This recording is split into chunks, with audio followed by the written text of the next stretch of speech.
Welcome to episode 23 of the Perrysburg Podcast. I'm your host and Perrysburg resident, Kim Newlove. The Perrysburg Podcast is an informational podcast for three groups of listeners: prospective residents who are considering a move to Perrysburg, new Perrysburg residents who have been living here less than 12 months, and current Perrysburg, Ohio residents who have been here for more than 1 year. I'm in that group. We talk about what's in Perrysburg and why people like to live here. You can find the show notes for this episode on perrysburgpodcast.com. Last week's episode, which was episode 22, was a walking tour of the east side of the 100 block of Louisiana Avenue in historic downtown Perrysburg. The tour was led by Perrysburg historian Richard Baranowski. Today's episode is an interview with Richard. You'll get to hear him introduce himself and then share some behind-the-scenes information about the walking tour, like how he did the research for the walking tour and how much time it took. You'll also find out how to get in touch with him and more. If you enjoy Perrysburg history, you will enjoy this episode. This interview was recorded in the local history room at Way Public Library in November of 2023, right after we recorded the second half of the walking tour. Without further ado, here is my interview with Richard Baranowski. My name's Richard Baranowski. I'm the local history librarian here at Way Library. I've been local history for 20-some years. And I'm also from Perrysburg and lived here my whole life. I'm familiar with people's names. I'm familiar with buildings and businesses just from my own memory. Of course, not as far back as 1816, but I can remember a few years back. At any rate, I had it in the back of my mind to do a tour for a long time, and so I finally decided, well, I'm going to get to work on it.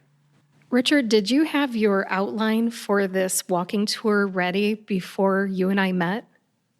Yeah, I think I did, because I think I did a tour beforehand, before we met. Did I do a tour yet, or I was going to do a tour? When we met over at Rick's, had I done the tour? I hadn't done the tour yet.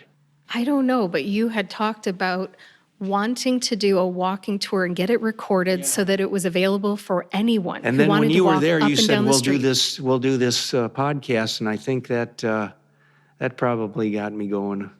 So I had to start work on it. Anyway, I spent a lot of time, local history. There aren't a whole lot of books written on local history any place you go in the country. Though that's always the hardest reference information to find. You can find national history, but on your own place, if you're lucky, there may be one or two books on it that somebody wrote over the years. I was lucky. We have the Perrysburg Messenger. Actually, it was a Perrysburg Journal from 1853 to the present time. And it's all online and it's searchable. So I could go back to these old newspapers and find and maybe get lucky and find out where certain buildings were. Although it's hard because, like I said, lot numbers could hold 4 or 5 buildings, and there were no addresses in Perrysburg until the 1920s. So it's hard to figure out where something was on a lot. And Ardith Danford, she wrote the Perrysburg story for our bicentennial, or sesquicentennial, in 1966, and she had the same problem. I talked with her. She's gone now, but I talked with her, and she said that she had one of the Munger sisters there, invite her to a lunch with a lot of old-time people. This is like 1960s, and she was going to be able to talk to them about where old businesses were. She says, when we got there, she says, nobody could agree on anything. She says, but we all had a nice lunch.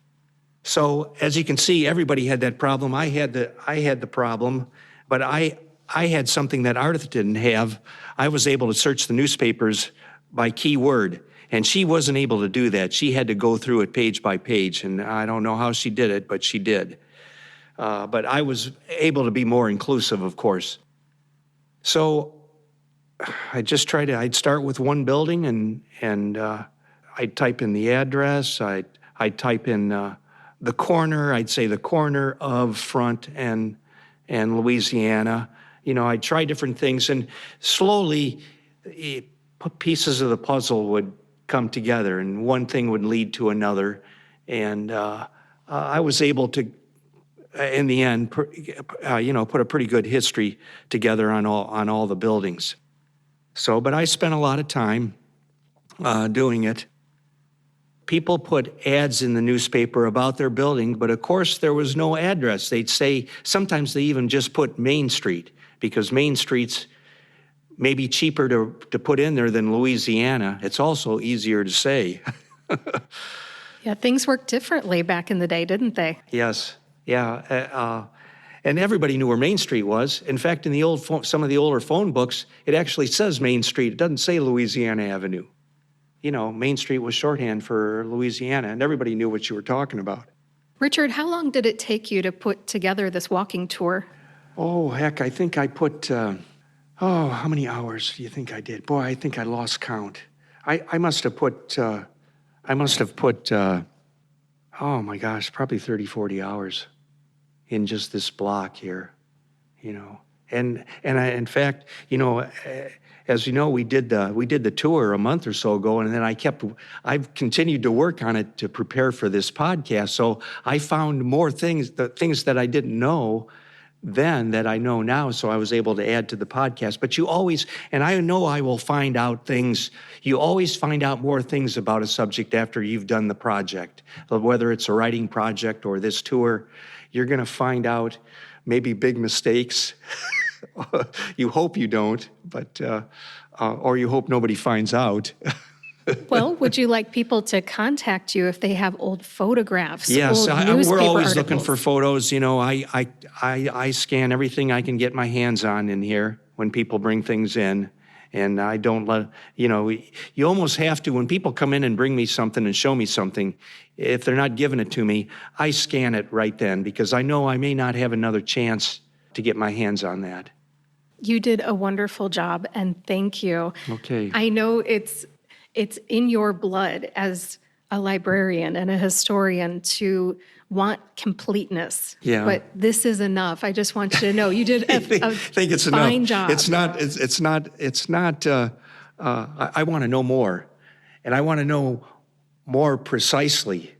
A lot of times I'm guessing, well, was that building there? Well, he paid this much for it. There must have been a building there, but was it the same building? To the best of your knowledge, yeah. Yes. Yes, you did the best you could. And we're going to put this out there. A lot of people will enjoy it. And if people want to contact you with feedback or to express appreciation, how can they get in touch with you? Well, they can just call me or come in. I work at the front desk a lot, during the week, and I'm here by phone. I think all of our email addresses are on the website. Usually people just kind of walk, it's like a walk-in. This is a walk-in place. It's a small town. People this is Way Public Library. It's still a small town. Even though we have, I think it's 27,000 people, it's still a small town. Like I said, I've lived here all my life, and my ancestors came here way back. At least on my mother's side, my ancestors came here way back. So I've got my own history here, as well as collecting history for all of the community.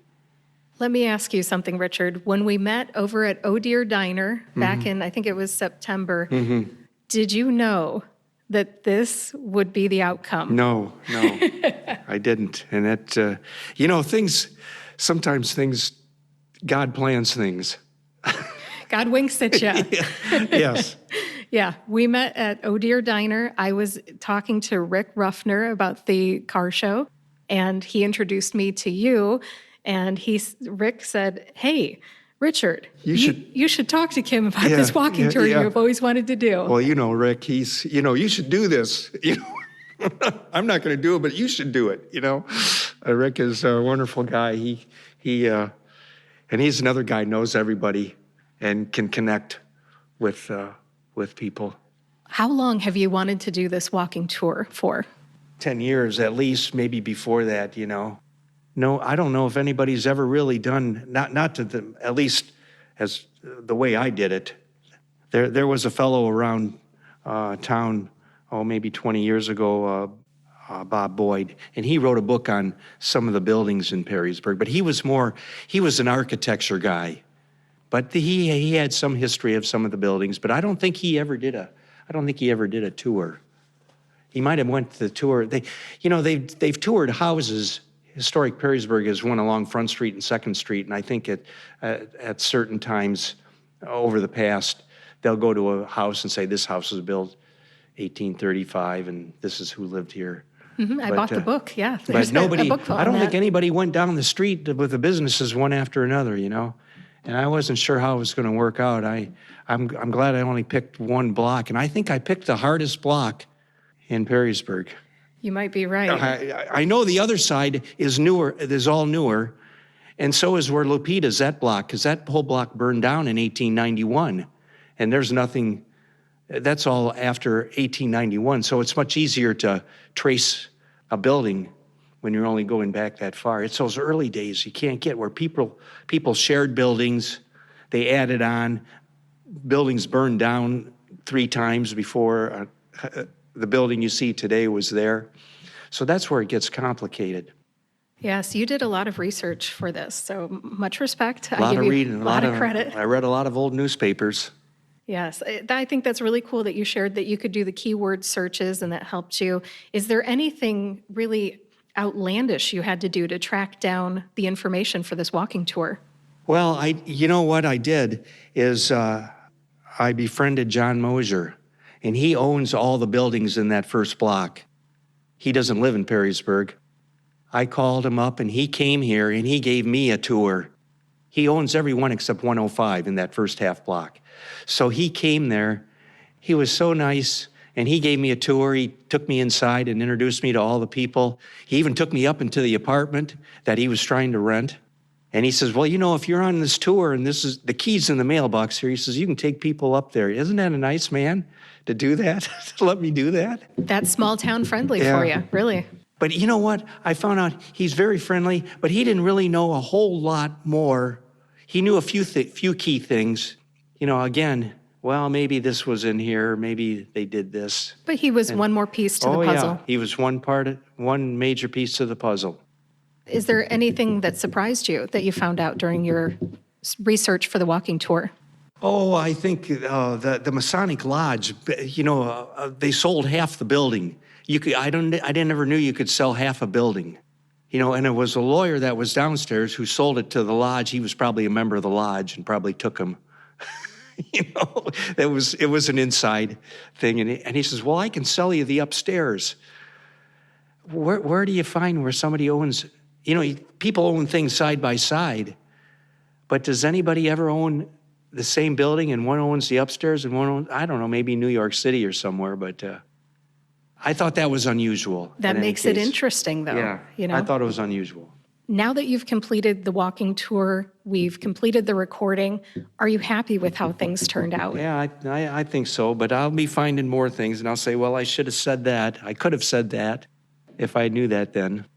Another thing that I thought was unusual were these 2 buildings right here. When I found out that they were built in 1839, and it looked like they were built at the same time. Looks like that was one building. 119 and 121. Yeah, that's one building. And I found out that was built in 1839. And I think that was something nobody knew, I don't think. Yeah, you don't know until you go digging for information. Yeah. And then when I looked at the building today, you can see it's all the same building. And then the journal said, well, they opened this new building across from the Eagle Hotel, which is straight across, and that locked it in. So I was able to say these 2 buildings were built 1839, 1840. And these are probably the oldest buildings uptown that didn't burn down. The Eagle Hotel, where the Messenger is, that's older, 1835. But these are the oldest building on this side of from the whole strip. They're it. So I did find that out. Well, Richard, is there anything else you want to share before we wrap this up? No, but thank you for doing this. This was a great thing. I never imagined. We are preserving history here. Yes. Yep. It's part of your mission in life, right? Mm-hmm. Yeah. And the mission of the Way Library. That's true. Well, you keep doing what you do well, and thanks for being on the Perrysburg Podcast. You're welcome. Thanks again to Richard Baranowski for being my guest here on episode 23 of the Perrysburg Podcast. I hope you enjoyed hearing about some Perrysburg history and how the walking tour was created. I want to thank you for listening to episode 23 of the Perrysburg Podcast. Please visit perrysburgpodcast.com to read the show notes. In the show notes, you'll find a link to Way Public Library, the walking tour, and more. If you know someone who enjoys Perrysburg history, please share this episode with them. And if you like this podcast, please subscribe to or follow the Perrysburg Podcast on your favorite podcast player and YouTube to get each new episode right when it comes out. Thanks again for listening today. Have a safe and happy New Year. I'll be back next Friday, January 5th, with a new episode. Take care.